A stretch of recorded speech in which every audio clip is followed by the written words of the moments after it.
I am not so superstitious as some of your physicians, men of science, as you are pleased to be called, said Hover, replying to an accusation that had not been made. Some of you, only a few, I confess, believe in the immortality of the soul, and in apparitions which you have not the honesty to call ghosts. I go no further than a conviction that the living are sometimes seen where they are not, but have been where they have lived so long, perhaps so intensely, as to have left their impress on everything about them. I know, indeed, that one's environment may be so affected by one's personality as to yield long afterward an image of oneself to the eyes of another. Doubtless the impressing personality has to be the right kind of personality, as the perceiving eyes have to be the right kind of eyes. Mine, for example. Yes, the right kind of eyes conveying sensations to the wrong kind of brain, said Dr. Fraley, smiling. Thank you. One likes to have an expectation gratified. That is about the reply that I supposed you would have the civility to make. Pardon me. But you say that you know. That is a good deal to say, don't you think? Perhaps you will not mind the trouble of saying how you learned. You will call it an hallucination, Hover said, but that does not matter. And he told the story. Last summer I went, as you know, to pass the hot weather term in the town of Meridian. The relative at whose house I had intended to stay was ill, so I sought other quarters. After some difficulty I succeeded in renting a vacant dwelling that had been occupied by an eccentric doctor of the name of Mannering, who had gone away years before, no one knew where. Not even his agent. He had built the house himself, and had lived in it with an old servant for about 10 years. His practice, never very extensive, had after a few years been given up entirely. Not only so, but he had withdrawn himself almost altogether from social life, and become a recluse. I was told by the village doctor about the only person with whom he held any relations that during his retirement he had devoted himself to a single line of study, the result of which he had expounded in a book that did not commend itself to the approval of his professional brethren, who indeed considered him not entirely sane. I have not seen the book and cannot now recall the title of it, but I am told that it expounded a rather startling theory. He held that it was possible in the case of many a person in good health to forecast his death with precision, several months in advance of the event. The limit, I think, was 18 months. There were local tales of his having exerted his powers of prognosis, or perhaps you would say diagnosis, and it was said that in every instance the person whose friends he had warned had died suddenly at the appointed time, and from no assignable cause. All this, however, has nothing to do with what I have to tell. I thought it might amuse a physician. The house was furnished just as he had lived in it. It was a rather gloomy dwelling for one who was neither a recluse nor a student, and I think it gave something of its character to me, perhaps some of its former occupant's character. For always I felt in it a certain melancholy that was not in my natural disposition, nor, I think, due to loneliness.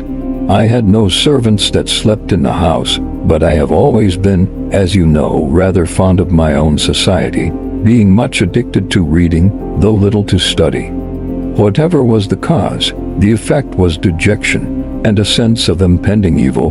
This was especially so in Dr. Mannering's study, although that room was the lightest and most airy in the house.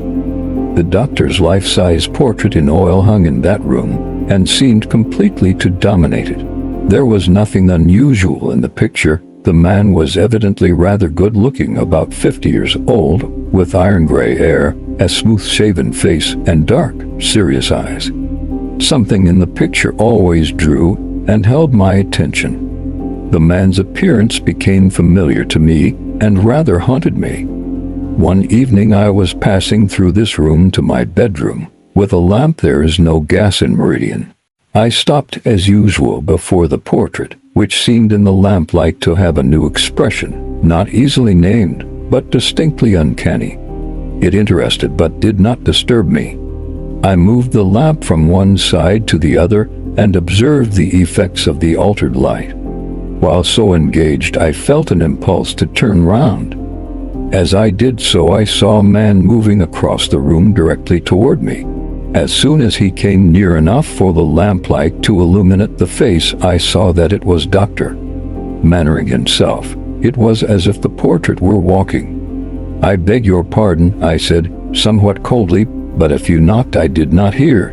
He passed me within an arm's length, lifted his right forefinger, as in warning, and without a word went on out of the room, though I observed his exit no more than I had observed his entrance. Of course, I need not tell you that this was what you will call an hallucination, and I call an apparition.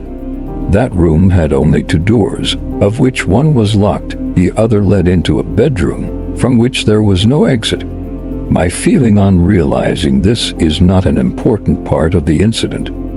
Doubtless this seems to you a very commonplace ghost story, one constructed on the regular lines laid down by the old masters of the art. If that were so, I should not have related it, even if it were true. The man was not dead. I met him today in Union Street. He passed me in a crowd. Hover had finished his story and both men were silent. Doctor Fraley absently drummed on the table with his fingers. "Did he say anything today?" he asked. "Anything from which you inferred that he was not dead?" Hover stared and did not reply. "Perhaps," continued Fraley. He made a sign, a gesture, lifted a finger, as in warning. "It's a trick. He had a habit when saying something serious, announcing the result of a diagnosis. For example, yes, he did just as his apparition had done." "But, good God! Did you ever know him?" Hover was apparently growing nervous. "I knew him. I have read his book, as will every physician someday. It is one of the most striking and important of the century's contributions to medical science. Yes, I knew him. I attended him in an illness 3 years ago." "He died?" Hover sprang from his chair, manifestly disturbed. He strode forward and back across the room, then approached his friend, and in a voice not altogether steady said, "Doctor, have you anything to say to me as a physician?" "No, Hover. You are the healthiest man I ever knew. As a friend, I advise you to go to your room.